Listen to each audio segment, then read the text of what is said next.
अरू पार्टीमा बसेका मान्छे पनि नेपाली दाजुभाइ हो।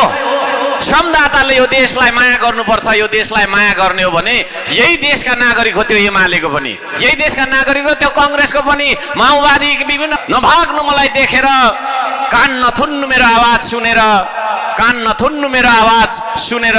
म तपाईलाई बिउजाउन र उठाउन आएको मान्छे हुँ।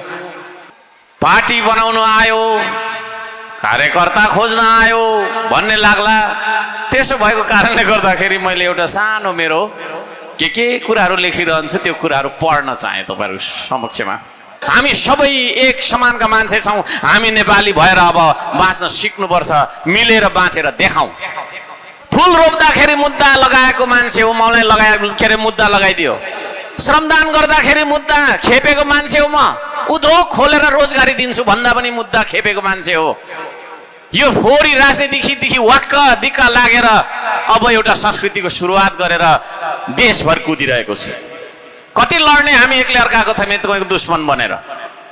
टुक्रिएको समाज, टुक्रिएको देश, जातको कारणले, पार्टीको कारणले, धर्मको कारणले, वर्गको कारणले, हाम्रो स्वार्थको कारणले विभिन्न बाहनामा छिया परेको देशलाई जोड्नका लागि निस्किएको एउटा संस्कृति हो श्रम संस्कृति। भ्रष्टाचार गर्नु भनेको राज्यको पैसा चोर्नु हो है, नीति बनाएर कागज मिलाएर खानु हो क्या। पत्रकार मित्रहरू, सुरक्षाकर्मी मित्रहरू, यहाँ वरिपरि दोकान थापेर बस्नुहुने स्थानीय व्यवसायी व्यापारी मित्रहरू, धरानबाट मैसँग आउनुहुने सम्पूर्ण दाजुभाइ दिदीबहिनीहरू, सबैजनालाई नमस्कार, सेवा ढोक भन्न चाहन्छु, जय श्रमदान भन्न चाहन्छु।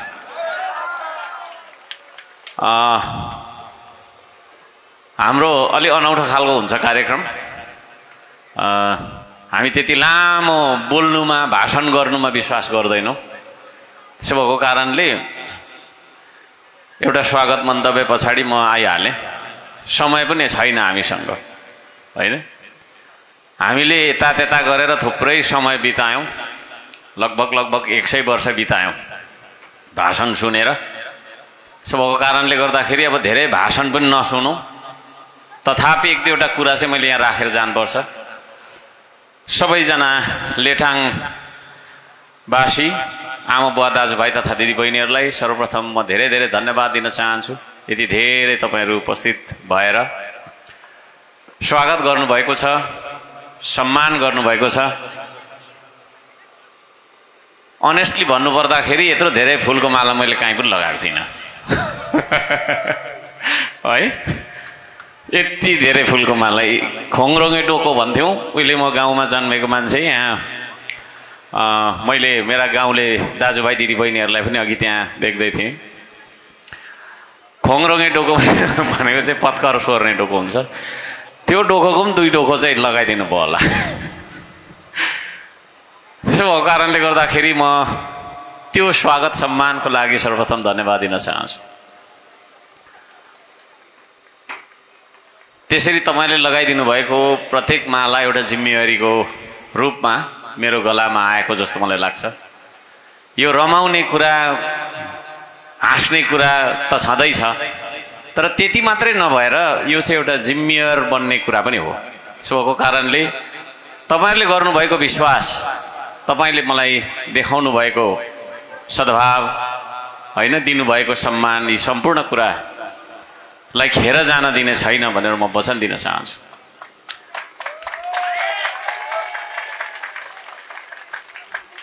लेटाङ अत्यन्तै राम्रो ठाउँ। लेटाङ र धरानको भौगोलिक बनोट एउटै खालको छ हैन। चुरे पहाडको श्रृङ्खला सकेर बसेको एउटा समतल ठाउँ।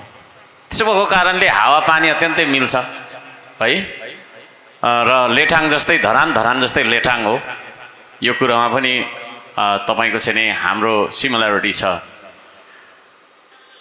अत्यन्तै राम्रो मनको धनी मान्छेहरू हुनुहुन्छ तपाईहरु है। भौगोलिक रूपमा पनि अत्यन्तै सुन्दर लेटाङ।